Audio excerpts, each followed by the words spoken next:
नमस्कार साथियों, आपका बहुत बहुत स्वागत है academy of science and arts by author Prakash sir के यूट्यूब चैनल पर। आज हम चर्चा करेंगे जो कि बहुत ही महत्वपूर्ण वीडियो होगा। यह सल्तनत काल से संबंधित है और तुगलक वंश से है। जैसा कि पिछले वीडियो में हम चर्चा किए थे, किसके बारे में चर्चा किए थे? गियासुद्दीन तुगलक के बारे में चर्चा किए थे। तुगलक वंश का शासक था, तुगलक वंश के संस्थापक थे गियासुद्दीन तुगलक, जिसके बारे में हमने चर्चा किया था। आज इस एपिसोड के माध्यम से मैं बात करूंगा मोहम्मद बिन तुगलक की। मोहम्मद बिन तुगलक की अगर बात करें तो 1325 ईस्वी से लेकर के 1351 ईस्वी तक इन्होंने जो है शासन किया। मोहम्मद बिन तुगलक का मूल नाम जो था जुना खान था। क्या नाम था? मूल जुना खान था, है ना। जैसे गयासुद्दीन तुगलक का नाम जो मूल नाम था वो गाजी तुगलक या गाजी बेग तुगलक था, लेकिन मोहम्मद बिन तुगलक का अगर मूल नाम की अगर बात करते हैं तो जूना खान था। उसने उलूग खां की उपाधि धारण की थी। दोस्तों, जितने भी शासक होते हैं या तो वो साम्राज्य विस्तार करते हैं या नहीं तो अपने राजस्व के लिए जो है साम्राज्य का विस्तार करते हैं या बड़ा राजस्व बनाने के लिए भी साम्राज्य का विस्तार करते हैं। मोहम्मद बिन तुगलक सबसे पढ़ा लिखा शासक था, जैसा कि आप जानते हैं, और ये सल्तनत काल में जो है मोहम्मद बिन तुगलक का जो है बहुत महत्वपूर्ण योगदान रहा है। लेकिन ये सफल शासक नहीं माना जाता है। सबसे पढ़ा लिखा था लेकिन सबसे फेल्योर शासक कहा जाता है मोहम्मद बिन तुगलक को। हम बात करते हैं वह गियासुद्दीन का पुत्र था। ये जो मोहम्मद बिन तुगलक था वो गियासुद्दीन का पुत्र था। उसके शासनकाल में 1333 में इब्न बतूता भारत आया था। मोरक्को का यात्री जो था इब्न बतूता, वो 1333 ईस्वी में जो है उसके शासनकाल में, मोहम्मद बिन तुगलक के शासनकाल में ही इब्न बतूता जो है 1333 में भारत आया था, जिसे दिल्ली का काजी नियुक्त किया गया था। मतलब मोहम्मद बिन तुगलक ने इसे दिल्ली का काजी नियुक्त किया और उसने 1342 में इब्न बतूता को अपना दूत बनाकर चीन भेजा। मतलब कहने का ये मतलब है कि मोहम्मद बिन तुगलक जो था वो इब्न बतूता को अपना दूत बनाकर 1342 में कहाँ भेजा? तो चीन भेजा।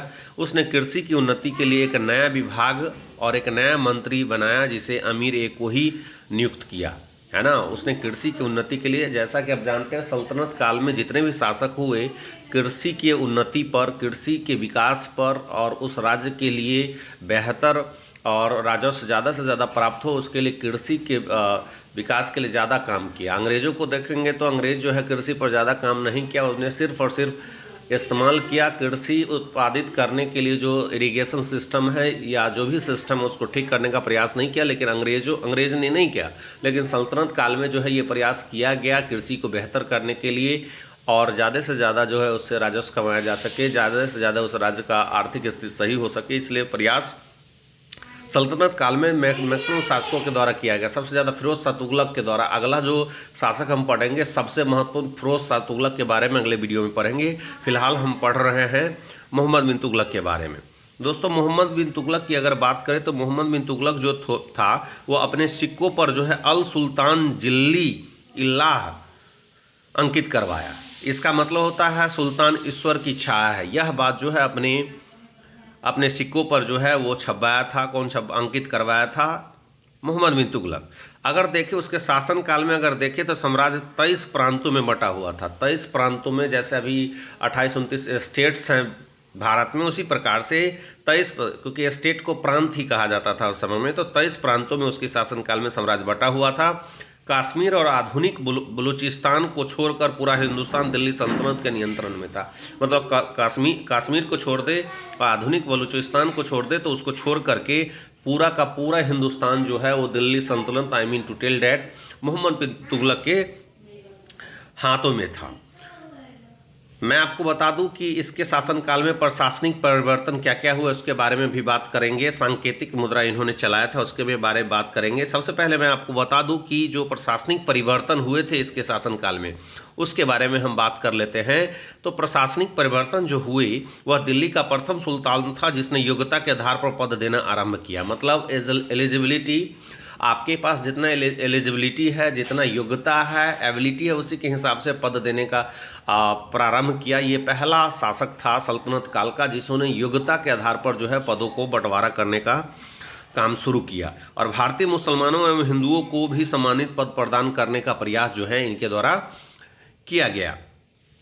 अब इस उसने दुआब में कर वृद्धि की और हर एक लोग जो है, जैसे आपने गयासुद्दीन तुगलक घरई कर और चरई कर लगाया, घर पर चलाया, चूल्हे पर कर लगाया और चारागाह पर जो है कर लगाया। तो हर एक शासक का यही उद्देश्य होता है कि ज़्यादा से ज़्यादा जो है राजस्व जो है रेवेन्यू कलेक्ट किया जाए, ताकि जो जो योजनाएं वो चला रहे हैं अपने राज्य में वो सफल हो सके।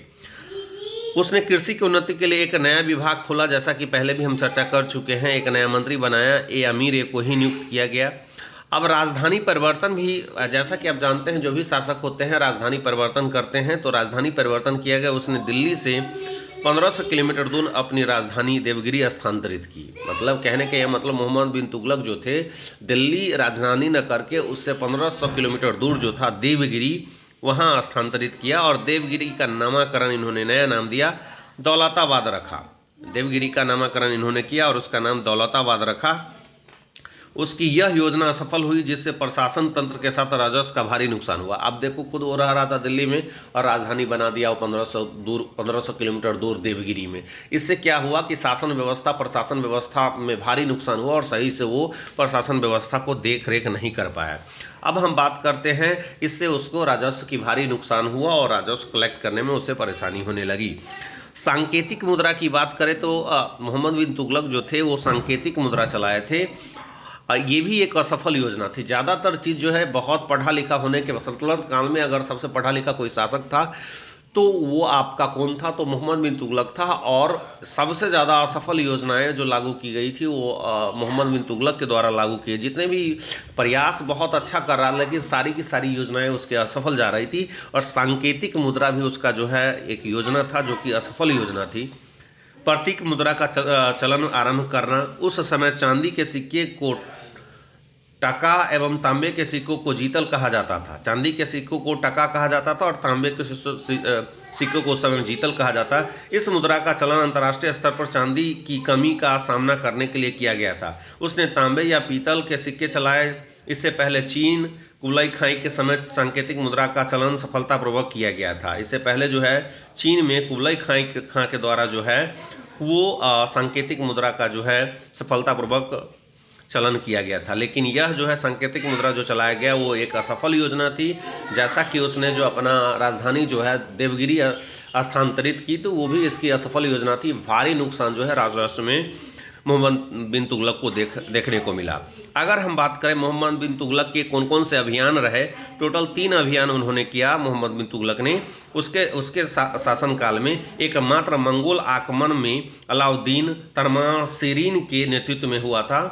और मोहम्मद बिन तुगलक ने खुरासान अफगानिस्तान को जीतने की योजना बनाई, जो कार्य रूप में परिणत न की जा सकी और सुल्तान ने सेना को भंग कर दिया। मतलब मोहम्मद बिन तुगलक खुरासान अफगानिस्तान को जीतने की योजना बनाई, लेकिन उसमें भी यह सफल नहीं हो पाया। ज़्यादातर मोहम्मद बिन तुगलक अपने प्रयासों में, अपने योजनाओं में असफल ही रहा। और इतना ज़्यादा असफल हुआ कि असफल शासक इससे जो है वो जनता के लिए जो है घातक साबित होते जा रहे थे। और इससे कहा जा सकता है, बर्नी ने कहा, जब वो मरे थे तो बर्नी ने कहा था कि एक असफल शासक का जो है शासक से छुटकारा मिला जनताओं को। मोहम्मद बिन तुगलक के अभियान की हम बात कर रहे हैं। आपको पता होना चाहिए कि राज्यों को अपनी अधीनता में लाना था, जहां अधिकांश विद्रोहियों का शरण प्राप्त होती है। यह स्थान आधुनिक हिमाचल प्रदेश के कुमाऊं जिले में था। इस कारण से सुल्तान की सैन्य शक्ति दुर्बल हुई। अब मोहम्मद बिन तुगलक के काल में प्रमुख विद्रोह हुए। इनके विद्रोह में जो है बहुत सारे विद्रोह हुए। इनके शासनकाल में लगभग 6 विद्रोह हुए। और उस 6 विद्रोह को कैसे कैसे इन्होंने दबाया वो देखिए। गुलबर्गा के निकट सागर के जागीरदार बहाउद्दीन गुरसाप का विद्रोह हुआ था। मुल्तान के सूबेदार बहरान आइवा उर्फ किसलू खां का विद्रोह हुआ था। 1327-28 में बंगाल का विद्रोह हुआ। सूनम और समाना कारा बीदर अवध के विद्रोह और विजयनगर का विद्रोह 1336 में हुआ। 1347 में देवगिरी में विद्रोह एवं बहमानी राज्य की नींव डाली गई। तो इस प्रकार से आप देख सकते हैं कई सारे विद्रोह जो हैं इसके शासनकाल में। उसने निजामुद्दीन औलिया के कब्र पर मकबरे का निर्माण कराया था। यह जो है मोहम्मद बिन तुगलक क्या किया कि निजामुद्दीन औलिया के कब्र पर जो है मकबरा बनवा दिया। उसने तुगलकाबाद के पास आदिलबाद नामक दुर्ग बनवाया। उसने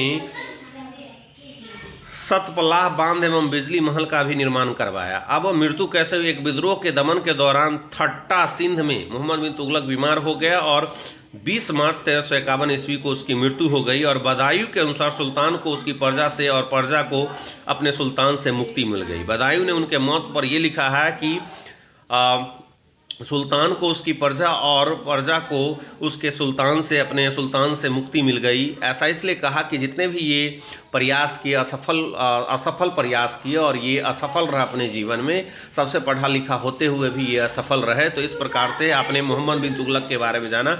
अगले एपिसोड में हम बात करेंगे फिरोज शाह तुगलक के बारे में। और फिरोज शाह तुगलक जो है बेरोजगारों को रोजगार दिया, अनुवाद विभाग की स्थापना की, फलों की गुणवत्ता को ठीक करने के लिए फिरोज शाह ने बहुत सारे काम किए, बहुत सारे परोपकारी कार्य किए। दीवान खैरात विभाग की स्थापना की, उसने दारुल सफ़ा जो है खैराती अस्पताल की स्थापना की। फिर हम बात कर रहे हैं फिरोज शाह तुगलक की, बहुत सारे कार्य किए। दीवान इस्तिहाक की स्थापना की, दीवान बंदगान की स्थापना की। तो बहुत सारे कार्य जो है वो किए गए किसके, फिरोज शाह तुगलक के द्वारा। और खास करके कृषि के क्षेत्र में भी, या परोपकारी कार्य अगर कह ले, या नगर और सार्वजनिक निर्माण कार्य कर दे, सिंचाई व्यवस्था में बहुत सारे नहरों का निर्माण करवाया, बहुत सारे जो है कुएँ खुदवाएँ और बहुत सारे शहरों का निर्माण करवाया। और फिरोज शाह कोटला मैदान जो है बहुत पसंद था किसको, तो फिरोज शाह तुगलक का, जिसको उसने निर्माण करवाया। तो फिरोज शाह तुगलक के बारे में भी चर्चा करेंगे। ये वीडियो कैसा लगा जरूर कमेंट करें, लाइक करें, शेयर करें। और आप वीडियो देखते हैं लेकिन सब्सक्राइब, लाइक और कमेंट नहीं करते हैं तो सब्सक्राइब कर ले इस चैनल को, क्योंकि मैं प्रयास कर रहा हूँ कि 67वीं बीपीएससी में जो क्वेश्चन पूछे जाएंगे डेफिनेटली यहाँ से देखने को मिलेंगे। तो वीडियो आप देखते रहें, छोटा सा वीडियो रहेगा। और धन्यवाद दोस्तों, फिर मिलते हैं अगले एपिसोड में।